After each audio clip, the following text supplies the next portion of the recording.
अस्सलाम वालेकुम। मैं तुहाडा लकी भाई अपनी ही जाती चैनल तो तुहाडे नाल गल कर रहा।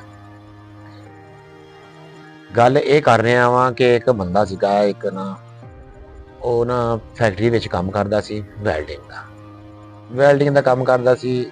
ਤੇ ਨਾ ਉਹਨੇ ਨਾ ਉਹ ਜਿਹਨੇ ਵੈਲਡ ਕਰਨਾ ਨਾ ਜੋੜ ਜਿਹੜਾ ਲੈ ਕੇ ਆਉਣਾ ਨਾ, ਜੋੜ ਜਿਹੜਾ ਨਾ ਮਤਲਬ ਕਿ ਉਹਨੇ ਜੋੜ ਦਾ ਕਹਿਣਾ ਕਿ ਜੋੜ ਨਾ ਦਰਮਿਆਨ ਚ ਆਏ ਆ, ਯਾਨੀ ਕਿ ਇੱਕ ਮਿਸਾਲ ਦੇਣਾ ਜਿੱਦਾਂ ਆ ਵਾ ਮਤਲਬ ਕਿ ਆ ਇੱਥੋਂ ਆ ਤੇ ਜੋੜ ਇੱਥੇ ਆ ਗਿਆ ਜੀ।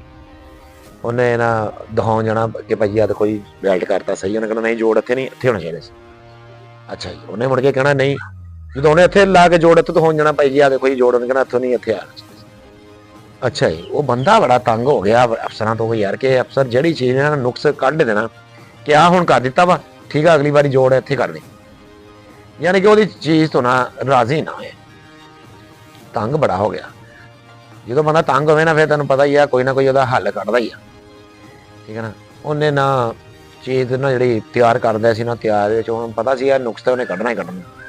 ਉਹਨੇ ਇੱਦਾਂ ਚੀਜ਼ ਲਈ ਉਹਨੇ ਇੱਕ ਜੋੜ ਇੱਥੇ ਕਰ ਦਿੱਤਾ, ਇੱਕ ਜੋੜ ਇੱਥੇ ਕਰਤਾ, ਇੱਕ ਜੋੜ ਇੱਥੇ ਕਰਤਾ, ਇੱਕ ਜੋੜ ਇੱਥੇ ਕਰ ਦਿੱਤਾ, ਯਾਨੀ ਕਿ ਉਹਨੇ ਜੋੜ ਹੀ ਇੰਨੇ ਲਾਤੇ ਉਹਦੇ ਵਿੱਚ ਕਿ ਮਤਲਬ ਕਿ ਕਵੇ ਨਾ ਕਿ ਜੋੜ ਇੱਥੇ ਨਹੀਂ ਸੀ ਹੋਣਾ ਚਾਹੀਦਾ, ਇੱਥੇ ਹੋਣਾ ਚਾਹੀਦਾ, ਇੱਥੇ ਹੋਣਾ ਚਾਹੀਦਾ, ਜਿੱਥੇ ਕਵੇ ਉੱਥੇ ਜੋੜ ਉਹਦਾ ਹੋਵੇ। ਅੱਛਾ, ਲੈ ਕੇ ਤੇ ਚਲਾ ਗਿਆ। ਹੁਣ ਸਰਕਾਰ ਹੁਣ ਕਹੇ ਸਰ ਜੀ ਆ ਦੇਖੋ ਜੀ ਤਿਆਰ ਕਰਤਾ ਜੀ, ਉਹਨੇ ਕਿਹਾ। ਹੁਣ ਉਹਨੇ ਵੇਖਿਆ ਤਾਂ ਹੁਣ ਉਹਨੂੰ ਜਵਾਬ ਨਾ ਆਵੇ, ਜੋੜ ਹੀ ਇੰਨੇ ਪਾਤੇ ਉਹਨੇ।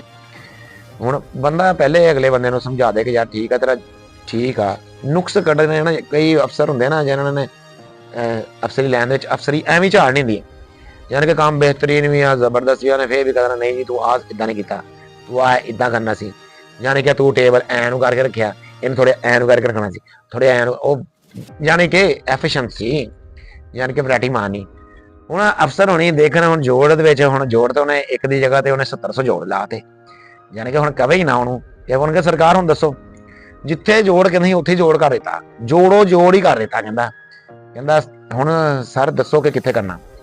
ਹੁਣ ਉਹ ਬੰਦਾ ਬੜਾ ਨਾ ਅਫਸਰ ਜਿਹੜਾ ਸ਼ਰਮਿੰਦਾ ਹੋਇਆ, ਕੱਚਾ ਹੋ ਗਿਆ ਕਿ ਇਹਨੇ ਨਾ ਅਖੀਰ ਹੀ ਕਰ ਦਿੱਤੀ ਇੱਕ ਚੀਜ਼, ਇਹਨਾਂ ਜੋੜੋ ਜੋੜ ਹੀ ਕਰ ਦਿੱਤੀ। ਮੁੜ ਕੇ ਬਾਅਦ ਚ ਉਹਨੂੰ ਕਹਿੰਦਾ ਯਾਰ ਕਿ ਜਿੱਥੇ ਨਾ ਜੋੜ ਬਿਹਤਰ ਲੱਗੇ ਨਾ ਉੱਥੇ ਜੋੜ ਲਾਤਾ, ਠੀਕ ਹੈ ਨਾ, ਤੇ ਆ ਜਿਹੜਾ ਇਦਾਂ ਕੰਮ ਖਰਾਬ ਨਾ ਇਹ ਨਾ ਕਰ। ਉਹਨੇ ਕਿਹਾ ਕਿ ਯਾਰ ਸਰ ਮੈਂ ਜਦੋਂ ਲੈ ਕੇ ਆਇਆ ਦਰਮਿਆਨ ਜੋੜ ਲਾ ਕੇ, ਤੁਸੀਂ ਕਿਹਾ ਨਹੀਂ ਉੱਪਰ ਹੋਣਾ ਚਾਹੀਦਾ, ਉੱਪਰ ਜੋੜ ਲਾ ਕੇ ਲਿਆ, ਤੁਸੀਂ ਕਿਹਾ ਨਹੀਂ ਨੀਚੇ ਹੋਣਾ ਚਾਹੀਦਾ, ਨੀਚੇ ਲਾ ਕੇ ਲਿਆ, ਤੁਸੀਂ ਕਿਹਾ ਨਹੀਂ ਇੱਥੇ ਹੋਣਾ ਚਾਹੀਦਾ। ਉਹਨੇ ਕਿਹਾ ਫਿਰ ਜੋੜ ਇਦਾਂ ਹੀ ਲੱਗਦੇ, ਫਿਰ ਇੱਕ ਚੀਜ਼ ਦੇ ਤੁਸੀਂ ਹਰ ਇੰਨੇ ਦਿਨਾਂ ਦਾ ਤੁਸੀਂ ਮੈਨੂੰ ਤੰਗ ਕੀਤਾ, ਮੈਂ ਫਿਰ ਜੋੜ ਇਦਾਂ ਹੀ ਕਰਨੇ ਸੀ, ਜੋੜੋ ਜੋੜ ਹੀ ਕਰਨਾ ਸੀ। ਤੇ ਫਿਰ ਉਹਨਾਂ ਦੀ ਆਪਸ ਹੋ ਗਈ ਰਜ਼ਾਮੰਦੀ।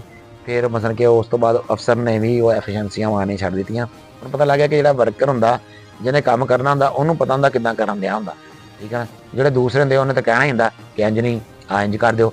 ਯਾਨੀ ਕਿ ਇੱਕ ਮਿਸਾਲ ਹੈ ਕਿ ਮਜ਼ਦੂਰ ਸੁਬਹ ਤੋਂ ਲੈ ਕੇ ਸ਼ਾਮ ਤੱਕ ਲੱਗਾ ਉੱਤੇ, ਇੱਕ ਅਫਸਰ ਨੇ ਕਹਿਣਾ ਆਹ 2-4 ਘੰਟੇ ਹੋਰ ਕਰੋ, ਉਹਨੇ ਤਾਂ ਸਿਰਫ ਇਹਨੇ ਕਹਿਣਾ ਹੀ ਆ। ਲੇਕਿਨ ਇਹ ਤਾਂ ਮਜ਼ਦੂਰ ਨੂੰ ਪਤਾ ਵਾ ਕਿ ਮਜ਼ਦੂਰ ਨੇ ਕਿੰਨੇ ਦਿਹਾੜੀ ਕਿੰਨਾ ਜ਼ੋਰ ਲਾਇਆ ਹੁੰਦਾ ਉਹ, ਤੇ ਉਸ ਟਾਈਮ ਉਹਦੀ ਬੱਸ ਹੋਈ ਹੁੰਦੀ ਹੈ, ਠੀਕ ਹੈ ਨਾ। ਬਾਕੀ ਅਗਰ ਰੱਬ ਰੁਤਬਾ ਦਿੰਦਾ ਨਾ ਉਹਨੂੰ ਸੰਭਾਲਣਾ ਚਾਹੀਦਾ, ਉਹਨੂੰ ਨਾ ਕਿ ਨੀਚੇ ਅਮਲਾ ਉਹ ਤੁਹਾਨੂੰ ਗਾਲਾਂ ਕੱਢਦਾ ਹੋਵੇ, ਠੀਕ ਹੈ ਨਾ। ਯਾਨੀ ਕਿ ਤੁਹਾਨੂੰ ਨੀਚੇ ਵਾਲਾ ਵੀ ਹੁਸਨੇ ਸਲੂਕ, ਹੁਸਨੇ ਇਖਲਾਕ ਇਸਤੇਮਾਲ ਕਰਨਾ ਚਾਹੀਦਾ ਤਾਂ ਕਿ ਅਫਸਰ ਆ ਤੁਸੀਂ, ਠੀਕ ਆ। ਲੇਕਿਨ ਅਫਸਰ ਜਿਹੜੇ ਨਾ ਉਹ ਫਿਰ ਭੁੱਲ ਜਾਂਦੇ ਸੀ, ਉਹਨਾਂ ਵਿੱਚ ਮੈਂ ਆ ਜਾਂਦੀ ਹੈ, ਮੈਂ ਖਤਮ ਕਰਨੀ ਚਾਹੀਦੀ ਹੈ। ਬਾਕੀ ਦੁਆ ਯਾਦ ਰੱਖਿਓ, ਬੜੀ ਮਿਹਰਬਾਨੀ, ਅੱਲਾ ਹਾਫਿਜ਼।